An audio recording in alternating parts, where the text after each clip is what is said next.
ஒரே நாடு ஒரே தேர்தல் தொடர்பாக விவாதிக்க நாடாளுமன்ற கூட்டுக்குழு கூட்டம் வருகிற 11ஆம் தேதி நடைபெற இருப்பதாக முக்கிய செய்தியை பார்த்துக் கொண்டிருக்கிறோம்.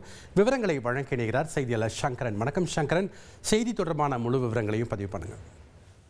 வணக்கம் கிருஷ்ணன்.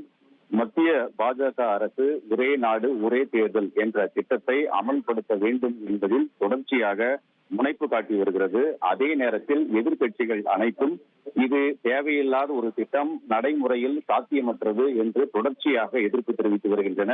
தமிழகத்தில் திமுக உள்ளிட்ட எதிர்க்கட்சிகளும் மத்திய பாஜக அரசின் இந்த முயற்சிக்கு தொடர்ந்து எதிர்ப்பாக குரல் கொடுத்து வருகின்றன. அதே நேரத்தில் பாஜக அரசு இதனை அமல்படுத்தி விட வேண்டும் என்பதில் தீவிரம் காட்டி வருகிறது. இதற்காக ஏற்கனவே முன்னாள் குடியரசுத் தலைவர் கோவிந்த் தலைமையில் ஒரு குழு அமைத்து பரிந்துரை அறிக்கையை பெற்று அடுத்தடுத்த நகர்வுகளை நோக்கி மத்திய அரசு நகர்ந்து கொண்டிருக்கிறது.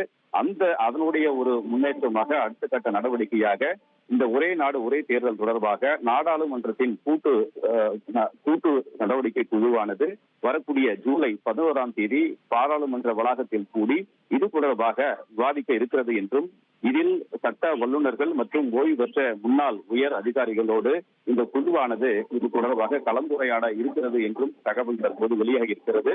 எனவே மத்திய பாஜக அரசினுடைய இந்த திட்டத்தினுடைய அடுத்த ஒரு நகர்வாக இந்த அறிவிப்பு பார்க்கப்படுகிறது.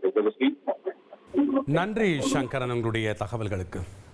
உங்கள் தந்திவன் தொலைக்காட்சியில் தெனாலிராமன் தினமும் மாலை 6 மணிக்கு காண தவறாதீர்கள்.